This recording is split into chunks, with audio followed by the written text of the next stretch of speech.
পশ্চিমবঙ্গে বিজেপি সরকারের বড় উদ্যোগ। এবার রেশন কার্ড যাচাই করা, ভেরিফিকেশন করা শুরু হয়েছে। ইতিমধ্যেই নোটিশ প্রকাশ হয়েছে। এবার প্রকৃত যারা গরিব তারাই কিন্তু কেন্দ্র সরকারের রেশন পাবেন, অর্থাৎ এওয়াই, এসপিএইচএইচ, পিএইচএইচ কার্ডগুলো পাবেন।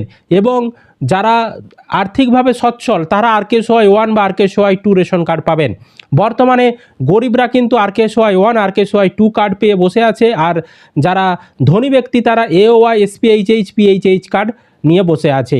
তো সেই কারণে ভেরিফিকেশন শুরু হবে। এছাড়াও এসআইআরের পরে আবারও কিন্তু রেশন কার্ডের যে ভেরিফিকেশন সেটা যাচাই করে প্রকৃত যারা তাদেরকেই রেশন দেয়া হবে। তো নোটিশে কি বলা হচ্ছে, কাদের কাদের রেশন কার্ড বাদ যেতে চলেছে, আজকের এই ভিডিওতে আমরা আলোচনা করব। তো অবশ্যই ভিডিওটি আপনাদের উপকার আসবে, শেষ পর্যন্ত দেখতে থাকুন। বেশি বেশি করে বন্ধুদেরকে ভিডিওটা শেয়ার করে দিন, সকলেই যাতে এই গুরুত্বপূর্ণ খবরটি জানতে পারে। আর এই ধরনের আপডেট পেতে পেজটিকে ফলো করে রাখবেন। ইউটিউব থেকে যারা ভিডিওটি দেখছেন চ্যানেলটিকে সাবস্ক্রাইব করতে ভুলবেন না। দেখুন, খাদ্য দপ্তরের তরফ থেকে একটি নোটিফিকেশন প্রকাশ করা হয়েছে। Government of West Bengal food and supply ডিপার্টমেন্টের তরফ থেকে খাদ্যশ্রী ভবন। তো এখানে অর্ডার হিসাবে verification and ডিলিটেশন of ineligible PDS beneficiary, অর্থাৎ উপভোক্তা যারা রয়েছেন যাদের নাম ডিলিট হয়েছে তাদের তথ্য, এছাড়া অন্যান্য ভেরিফিকেশন সেগুলোও করা হবে। তো সে বিষয়েই কিন্তু এই অর্ডারে বলা হয়েছে। এবং কি কি বিষয় ভেরিফিকেশন করা হবে এখানে বলা হয়েছে। 1 নম্বরে absent, shifted, dead, duplicate electors in draft list as per the electoral roll publish on 16/12/2025 who were not included vide from 6, অর্থাৎ যাদের নাম 16/12/2025 তারিখে যে লিস্ট প্রকাশ করা হয়েছিল সেখানে যাদের যাদের নাম অ্যাবসেন্ট ছিল, শিফট ভোটার হিসেবে চিহ্নিত ছিল, বা মৃত ভোটার বা ডুপ্লিকেট ভোটার হিসেবে চিহ্নিত ছিল, তাদেরকে আর রেশন দেওয়া হবে না। তাদের নাম রেশন লিস্ট থেকে বাদ দেওয়ার জন্য বলা হচ্ছে। তারপর unmapped case identified during SIR process where concerned individual were rejected after the hearing process, অর্থাৎ আন্ডার অ্যাডজুডিকেশনে যাদের নাম ছিল এসআইআরে, তারপর শুনানির পর তাদের কেসগুলো যখন রিজেক্ট করে দেওয়া হয়েছে, তারা যে আবেদন করেছিল রিজেক্ট করে হয়ে গেছে তাদের আবেদনটা আন্ডার অ্যাডজুডিকেশনে থাকার পরই, তো তাদেরকেও কিন্তু আর রেশন দেওয়া যাবে না, তাদেরও রেশন কার্ড বাতিল করার অর্ডার দেওয়া হয়েছে। এছাড়াও সেকেন্ড যে লিস্ট প্রকাশ করা হয়েছিল ড্রাফট লিস্ট, তো যাদের সেখানে যাদের যাদের নাম ডিলিট হয়েছিল তাদের নামও কিন্তু বাদ দিতে বলা হয়েছে।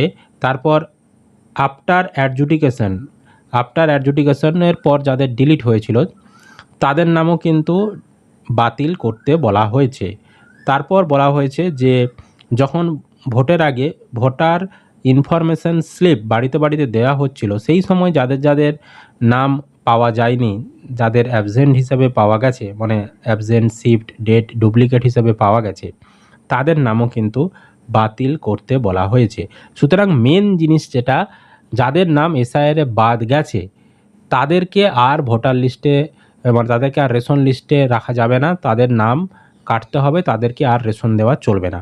তবে এখানেও কিন্তু একটা জিনিস বলা হয়েছে, যারা এসআইআরের ট্রাইব্যুনালে আবেদন করেছেন, এছাড়াও যারা সিএএ জন্য, মানে সিএএ সার্টিফিকেট পাওয়ার জন্য যারা আবেদন করেছেন, তাদেরকে কিন্তু রেশন দেওয়া হবে।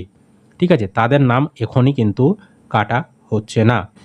এছাড়াও আরেকটা জিনিস আমি বলে রাখি, খাদ্যমন্ত্রী অশোক কীর্তনিয়া মহাশয় তিনি কিন্তু কিছুদিন আগেই জানিয়ে দিয়েছিলেন যে যাদের পরিবারে কেউ চাকুরি করে, আর্থিক সচ্ছলতা রয়েছে, মানে অনেক বেশি টাকা ইনকাম করে, তাদের ক্ষেত্রে কিন্তু কেন্দ্রের যে কার্ড এওয়াই, এসপিএইচএইচ, পিএইচএইচ, সেই ধরনের কার্ড যদি তাদের থেকে থাকে তাদেরকে কিন্তু সেই কার্ড স্যারেন্ডার করতে নির্দেশ দেওয়া হয়েছিল।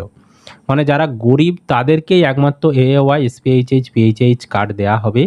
বাকি যারা রয়েছেন তাদেরকে কিন্তু যার যেমন যোগ্যতা, কাউকে আরকেএসওয়াই 1, কাউকে আরকেএস1 2 কার্ড, এরকম কিন্তু দেওয়া হবে।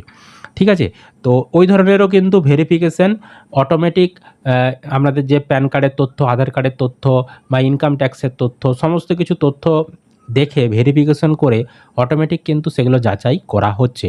আর যারা স্বেচ্ছায় স্যারেন্ডার করে দিচ্ছেন তাদের ভালো, কোনো সমস্যা নেই। সরকারি চাকুরি আরে করে তারা স্বেচ্ছায় এওয়াই কার্ড বা এসপিএইচএইচ, পিএইচএইচ কার্ড স্যারেন্ডার করে দিচ্ছে, তো সেই দিক থেকে তাদের কোনো সমস্যা নেই, কিন্তু যারা স্বেচ্ছায় সারেন্ডার করবে না, পরবর্তী সময়ে যখন ধরা পড়বে ভেরিফিকেশনের পর, তাদের কিন্তু অটোমেটিক কার্ডগুলো বন্ধ করে দেওয়া হবে।